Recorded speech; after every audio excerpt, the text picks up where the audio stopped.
On continue la résolution de la série des exercices concernant la leçon les combustions. On est arrivé à l'exercice 5. Karima a été utilisé une bouteille de gaz butane dans la cuisine et 2 becs Bunsen.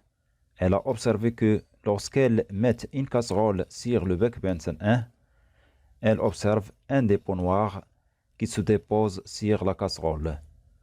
Et lorsqu'elle met une casserole sur le bec Bunsen 2, elle observe que la casserole reste propre. يعني كريمة استعملت قنينة غاز البوتان واستعملت موقدين يعني كانونين c'est-à-dire deux fourneaux. فلاحظت أنه عندما وضعت المقلاة على الموقد الأول تكون توضع أسود على المقلاة، وعندما وضعت المقلاة على الموقد الثاني لاحظت أن المقلاة تبقى نظيفة. La première question donnait le nom de la substance formant un dépôt noir et le type de la combustion du gaz butane pour les 2 becs Bunsen. يعني أعطي اسم المادة التي كونت توضع أسود ونوع احتراق غاز البوتان بالنسبة للموقدين. Donc pour le dépôt noir، في الاحتراقات إذا تكونت مادة سوداء فهي مادة الكربون. Donc le dépôt noir c'est le carbone. Pour le bec Bunsen 1، عند استعمال الموقد الأول تكونت على المقلاة طبقة سوداء يعني الكربون. هذا يدل على أن احتراق غاز البوتان فهو احتراق غير كامل.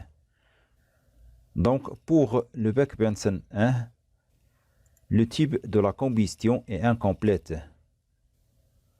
Pour le bec Bunsen 2، عند استعمال الموقد الثاني فالمقلاة تبقى نظيفة يعني عدم تكون الكربون، مما يدل على أن نوع الاحتراق فهو احتراق كامل.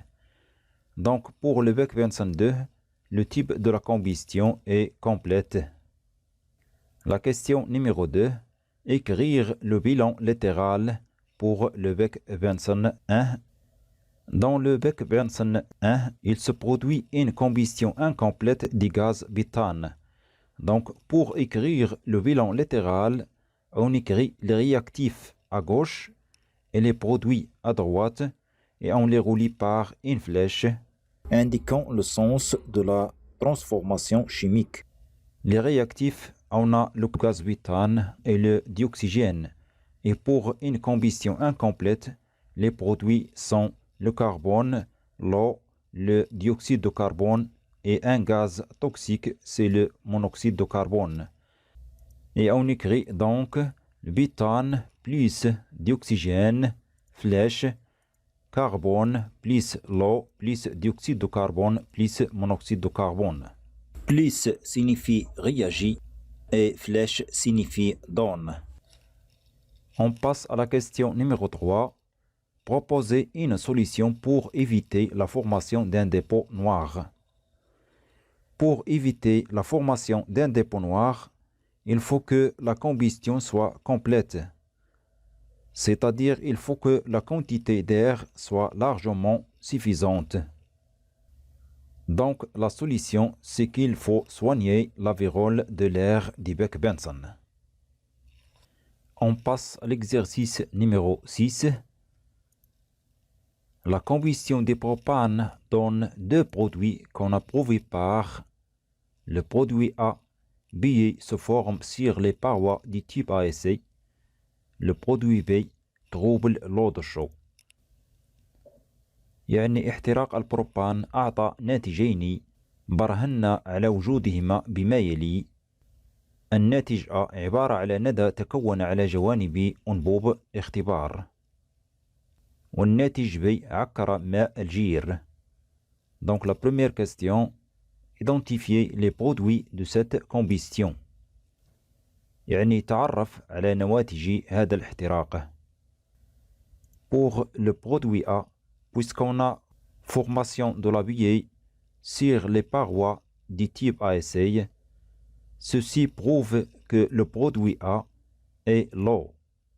Pour le produit B, puisque le produit B trouble l'eau de chaud, signifie que le produit B est le dioxyde de carbone.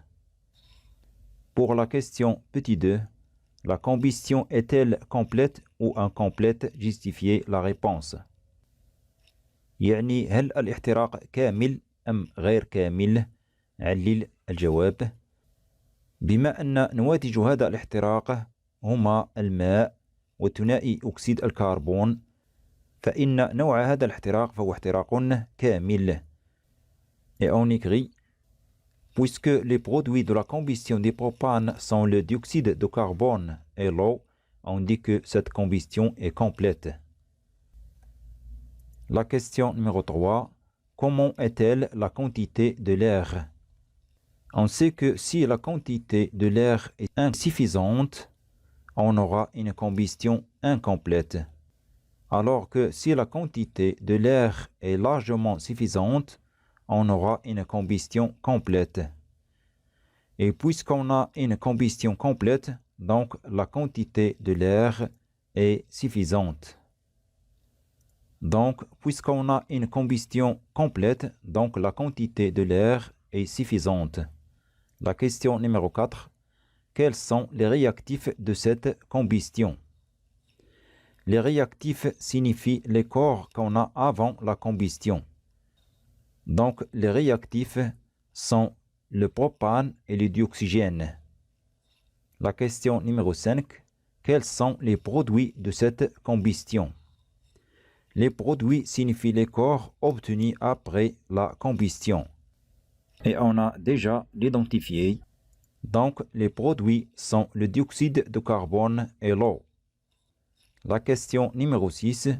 Déterminer le combustible et le carburant pendant cette combustion. يعني الجسم المحروق هو غاز البروبان والجسم المحرق هو ثنائي الأكسجين. Donc, le combustible est le propane et le carburant, c'est le dioxygène. La question numéro 7. Écrire le bilan littéral de cette combustion. Pour écrire le bilan littéral, on écrit les réactifs à gauche, c'est-à-dire propane plus dioxygène, et les produits à droite, c'est-à-dire dioxyde de carbone plus eau, et on les relie par une flèche indiquant le sens de la réaction chimique entre le propane et le dioxygène.